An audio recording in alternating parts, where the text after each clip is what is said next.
Ayan, magandang araw mga Q. Welcome po dito sa ating YouTube channel, Super Q TV. Update lang mga Q sa concert sa gig po ngayong araw ng Elias J. TV Band. So ngayong araw, July 3, nakaschedule po yung banda mga Q ni Elias J. TV mga Q dito po sa Kawayan Negros Occidental. At ayan mga Q, nakikita nyo ngayon sa screen, tulong-tulong po, bayanihan po yung mga taga-Kawayan mga Q para lang malinis itong lugar, itong venue mga Q kung saan tutugtog mamaya ang Elias J. TV Band. Ayan, pati yung mga estudyante mga kayo nagtulong na rin para maayos, para maklear dito po yung location kung saan tutugtog. Para po siyang sa ano mga kayo, yung venue mamaya ay nasa loob ng eskwelahan mga kayo. Pero huwag kayong mag-alala guys kasi pre-admission naman po yung concert na yan. Para po yan sa LGU ng Kawayan Negros Occidental mga kayo. Para naman sumaya po sila mamaya po. Ayan o, binakuran nila mga kayo. Ayan, para safe naman po yung mga pupunta mamaya, mga kayo. Pero sabi ko nga, pre-admission naman, huwag kayong mag-alala guys. Ayan, basta pumunta lang po kayo ng maaga mamaya. Ayan, mga 5, 6, dapat nandun na kayo sa venue mga kayo para hindi kayo maagawan ng space, para hindi kayo mapalayo masyado guys. Kasi kung late na kayo pupunta, by 8, 9 na kayo pupunta mga kayo, mga ganyang oras, wala na.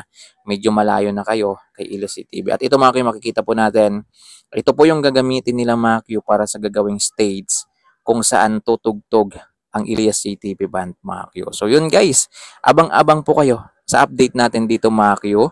Ayan, sa gig po ngayon ng Elias CTV Band dito po sa Kawayan Negros Occidental mga Q.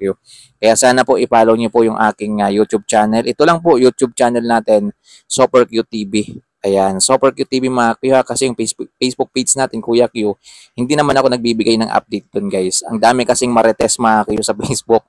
So mas minabuti ko na lang na dito mag-update. Ayan, dito gumawa ng video mga Q sa aking YouTube channel mga ka-Q. Ayan o. Ang venue mga Q ay sa loob po siya ng eskwelahan.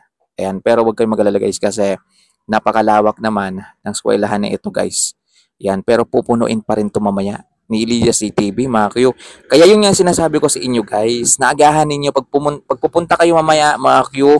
Kung pwede ngayon pa lang pumunta na kaagad kayo guys para hindi kayo nasa malayo. Kung gusto niyo talagang makita masilayan ng mas malapitan, si Elias CTV makapag-video ng malapitan, makapag-selfie ng malapitan, pumunta kayo ng maaga guys. Kasi kung pupunta kayo dito mamaya pang mga 8 to 9 mga kayo, abay wala na. Malayo na kayo. Ayan, malayo na yung lugar ninyo guys. Hindi na kayo halos makakalapit dito po kay Elias TV mga Q. So yun lang guys. Yan po yung update ko sa inyo dito po sa concert nila sa Kawayan Negros Occidental. At hangad natin mga Q, ipag-pray natin na maging successful po yung concert nila dito mga Q. Ayan, walang mangyaring hindi maganda mga Q. At magintindihan lang po kayo dyan mga ka-Q. Yan, alam ko siksikan yan. Yan, nandun yung tulakan. Yan, nandun yung sagian mga kayo. Pero magbigayan lang kayo guys.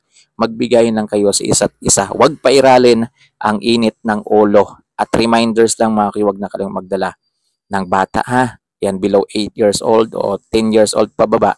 Mga kayo, kung pwede iwan nyo na lang sa mga bahay ninyo. Mga kayo, para wala pong sagabal po sa inyong pagsasaya mamaya mga kayo. Kasi mahirap nga naman kapag may bata, mga kayo, mamaya mawala pa yan. Mamaya matapakan pa yan. Di, nagka-problema pa yung bata. Tapos mga kayo, yung mga cellphone niyo i-prepare nyo na kaagad. Yan, i-charge nyo na, i-delete nyo na yung mga dapat i-delete mga kayo. Para mamaya kung kukuha kayo ng video kay Elias TV, makapag-record kayo ng maayos. Kasi baka mamaya pag nag-video na kayo, full na pala yung gallery ninyo guys. Edi sayang po. So, yun guys. Yan lang po muna yung update ko sa inyo dito po sa concert ngayon ng Elias TV Band, mga Q, sa Kawayan Negros Occidental. So, abang-abang pa kayo guys sa mga update natin mamaya. Kaya nga sana po ipollow po ninyo itong aking YouTube channel kung saan pinapanood po ninyo yung video na tumakyo para ma-notify ka kapag meron tayong update dito po sa gig po nila, sa concert po nila mamaya. At syempre sa mga update kay Elias JTV, mga Q.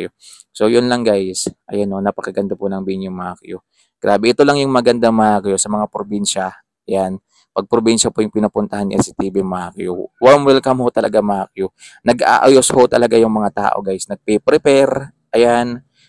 Para maging perfect naman yung pagpunta ng banda mga Q, nila CTV Band mga Q. So yun lang guys. Ingat po kayo palagi. God bless. Ayun no. Galing. Excited na po siya guys. Excited na po siya. Kanina nakita ko po sa Facebook ng mga taga-Kawayan Negros Occidental guys. Excited na po sila mga Kyo na makapunta sa kanila si Ila CTV mga Kyo. So huwag kayong mahiya mga Kyo mamaya ha. Ayan, sumabak na kayo kay Ila CTV guys. Samantalahin nyo na nandyan sa lugar niyo. I-grab nyo na yung opportunity. Yan, makipag-selfie kayo, makipag-video kayo, yan, makipagsabak kadiri kayo mga Kyo. Huwag nyo nang palampasin guys yung pagkakataon kasi sayang. Sayang mga Kyo, nandyan na po si LCTV, hindi pa kayo makasayaw, hindi pa kayo makajamming, hindi pa kayo makapagpa-picture. Tanggalin nyo na yung hiya-hiya ninyo sa katawan. Mamaya mga Kyo, baka mamaya mahiya na naman kayo. Sayang yung opportunity kasi bibihira lang naman pumunta si LCTV mga Kyo sa isang lugar. Yan, pag nakapunta na siya dyan mamaya, yan, hindi na natin alam kung kailan ulit siya makakabalik. Kasi ngayon sobrang busy po ng schedule ng Elias CTV Band mga Kyo. Kaliwat kanan po yung kanilang gig. Tapos meron pa silang mga US store mga Kyo. So yun lang guys. Ingat po kayo. God bless po. Kanunay po sa ating lahat. Amping po. Thank you for watching mga Kyo. God bless.